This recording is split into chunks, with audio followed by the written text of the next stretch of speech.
Milord, ये दामिनी निहायत चालाक और काया किस्म की लड़की है। ये गरीबी में पैदा हुई जरूर, लेकिन ख्वाब हमेशा अमीरी के देखती रही। इसीलिए इसने शेखर जैसे शरीफ लड़के को अपने खूबसूरती के जाल में फांस लिया। दरअसल इसकी नजर गुप्ता खानदान की तिजोरी पर थी, और जब अपनी पूरी कोशिशों के बावजूद ये तिजोरी की चाबी हासिल न कर सकी तो जल भुनकर राख हो गई।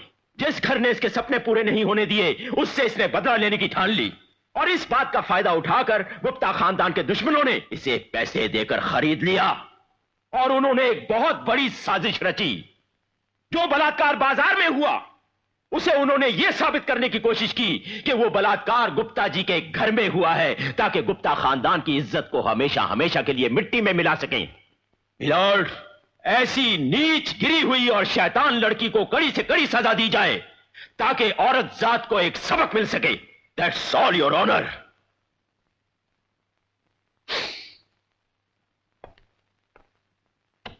योर ऑनर, चड्ढा साहब ने मुझे कंफ्यूज सा कर दिया है। लगता है ये हिंदी फिल्में कुछ ज्यादा देखते हैं, क्योंकि इनका ये केस हिंदी फिल्मों की तरह है, जिसमें कई कहानियां उलझी हुई हैं। पिछली तारीख चड्ढा साहब ने कहा था कि दामिनी पागल है, और आज ये कह रहे हैं कि दामिनी चालाक है। इतनी चालाक कि वो स्कीम कर सकती है, साजिश कर सकती है, प्लान कर सकती है। मेरे ख्याल से मिलॉर्ड, जो लड़की पागल है वो चालाक नहीं हो सकती, और अगर वो इतनी चालाक है तो पागल नहीं हो सकती। इसलिए मिलॉर्ड, मैं चाहूंगा कि चड्ढा साहब को भी सरकारी खर्चे पर दामिनी की तरह पागल खाने भेज दिया जाए कुछ दिनों के लिए, ताकि जब ये ठीक होकर आए हमें ठीक ठीक बताएं कि दामिनी पागल है या चालाक, ताकि उसी हिसाब से मैं अपना डिफेंस तैयार कर सकूं। That's all milord. मिलॉर्ड, मैं ये साबित कर चुका हूं कि दामिनी एक गिरे हुए वो लोग होते हैं जो अपने घर में पली हुई लड़की का बलात्कार करते हैं।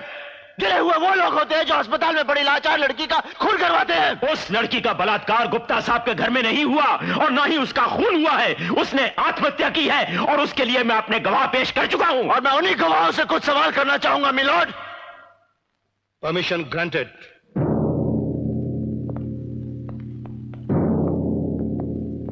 तुम गुप्ता जी के यहाँ 10 साल से काम कर रहे हो? जी साहब। इसका मतलब है तुम उनके वफादार हो, हाँ। ईमानदार हो, तुम पर उनका पूरा भरोसा है। हाँ?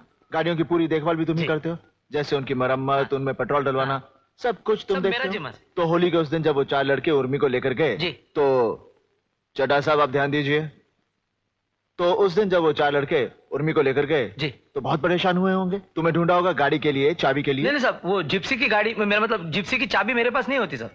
तुम्हें कैसे मालूम कि वो जिप्सी में गए?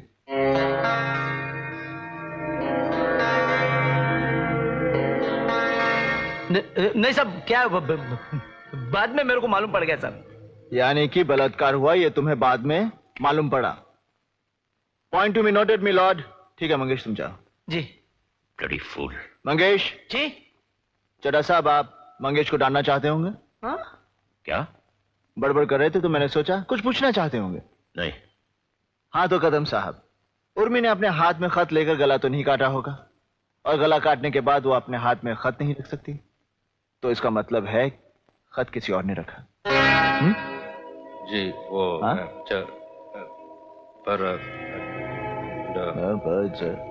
चड्ढा साहब, आपको मबा की भाषा समझ में आती है? खैर, आपको तो वैसे कुछ सुनाई नहीं देता। मिलॉर्ड, सबसे बड़ी बात तो यह है कि उर्मी को लिखना नहीं आता था। उसके राशन कार्ड पर उसका सिग्नेचर नहीं, उसका अंगूठा है, और ये बात शायद उर्मी के कातिल नहीं जानते थे, जैसे कदम साहब और चड्ढा साहब नहीं जानते। क्यों चड्ढा साहब, गलत कह रहा हूं? योर ऑनर, अब मैं दामिनी के पति शेखर गुप्ता को बुलाने की इजाजत चाहूंगा। इजाजत है।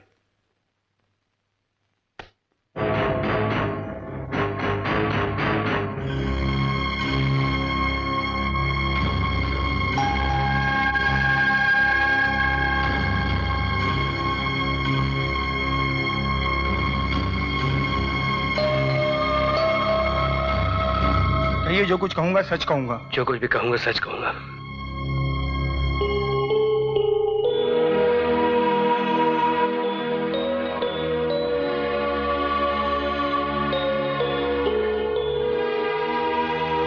शेखर बाबू, क्या आप अपनी पत्नी से प्यार करते हैं? मैं ऐसे बेतुके सवाल का जवाब देना नहीं चाहता हूं। कमाल है मिलॉर्ड, मैंने तो एक बहुत ही सीधा प्रश्न पूछा है, कि एक पति अपनी पत्नी से प्यार करता है या नहीं?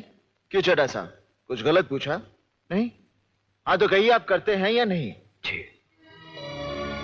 क्या कहा? चड्ढा साहब, आपने सुना? नहीं सुना? देखिए चड्ढा साहब, और मुझे जरा कम सुनाई देता है, जरा जोर से बोलिए प्लीज। जी मैं करता हूं। आंखें झुका के नहीं, अपनी पत्नी से आंख मिलाकर कहिए कि आप उससे प्यार करते हैं या नहीं। यह एक औरत के विश्वास का सवाल है। जी बहुत करता हूं। मिलॉर्ड, शेखर बाबू अपनी पत्नी से बहुत प्यार करते हैं। ये मैंने भी सुना, चड्ढा साहब ने भी सुना, हम सब ने सुना। खैर ये और बात है कि मुस्कुरा कर भी कह सकते थे। हाँ तो शेखर बाबू, मुझे हैरानी हो रही है कि आप एक ऐसी औरत से प्यार करते हैं जो बददिमाग है, पागल है। एक ऐसी औरत से प्यार करते हैं जो आपके माँ बाप की बेइज्जती करती है। एक ऐसी औरत से प्यार करते हैं जिसने आपके घर की सुख शांति में आग लगा दी, और तो और वो आपसे नहीं आपकी दौलत से प्यार करती है। एक ऐसी औरत जो गुप्ता खानदान की इज्जत को सड़क पे क्या बात कर रहे हो तुम? जो मन में तुम बोल देते हो। ये मैं नहीं कह रहा, ये तो आपके काबिल वकील चड्ढा साहब और आपके घर वालों ने दामिनी पर इल्जाम लगाया। गलत कह रहा हूं? नहीं ना? खैर छोड़िए, मैं भी जानता हूं ये लोग झूठ बोल रहे हैं। हाँ तो शेखर बाबू, आप ये बताइए कि होली के उस दिन जब आपकी पत्नी घबराई हुई आपके पास आई और आपको छत के ऊपर ले गई जहां आपने उर्मी का बलात्कार होते हुए देखा, चड्ढा साहब अब ध्यान दीजिए प्लीज, तब आपने क्या किया?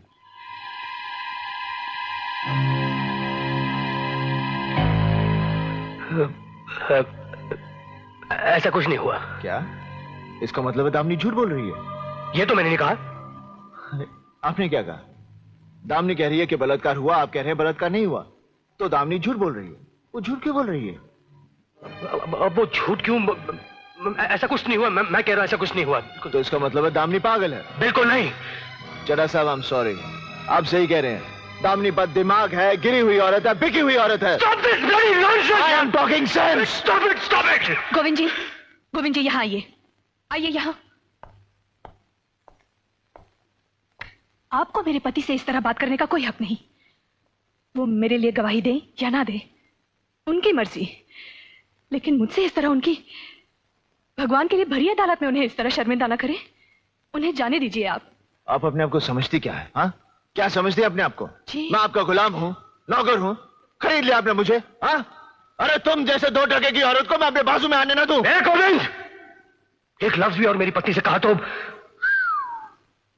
सॉरी दामिनी। मिलॉर्ड, देखा आपने, जब मैं पति से कुछ कहता हूं तो पत्नी को बुरा लगता है, और जब मैं पत्नी से कुछ कहता हूं तो पति चिल्लाता है। यह बात साबित होती है कि इन दोनों के बीच बहुत गहरा प्यार है, जो ऐसे नाजुक वक्त पर भी चट्टान की तरह मजबूत है। बावजूद इसके कि दामिनी ने शेखर के सगे भाई पर बलात्कार का आरोप लगाया, बावजूद इसके कि दामिनी शेखर के खानदान को कोर्ट में घसीट लाई, फिर भी शेखर दामिनी के खिलाफ एक लफ्ज सुनने को तैयार नहीं, क्योंकि वो तहे दिल से जानता है कि दामिनी जो कर रही है वो सही है, जो कह रही है वो सच है। और अब मैं वही सच शेखर बाबू की जुबान से सुनना चाहूंगा। शेखर बाबू, अब मैं आपसे और कोई सवाल नहीं करूंगा।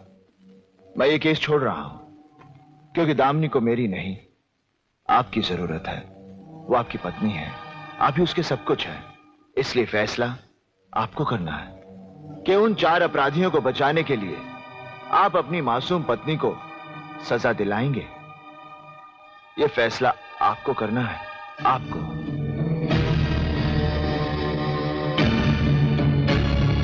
मिलॉर्ड, मेरी तो कुछ समझ में नहीं आ रहा है। ये पति पत्नी के गहरे प्यार की नुमाइश करके क्या साबित करना चाह रहे हैं? शर्म आनी चाहिए इन्हें कि एक औरत के झूठे जज्बात का सहारा ले रहे हैं ये। चुप है कानून का दलाल।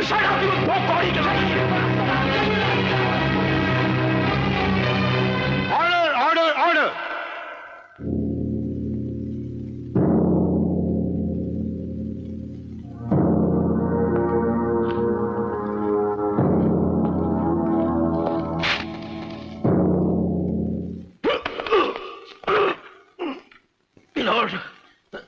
सडनली मेरी तबीयत खराब,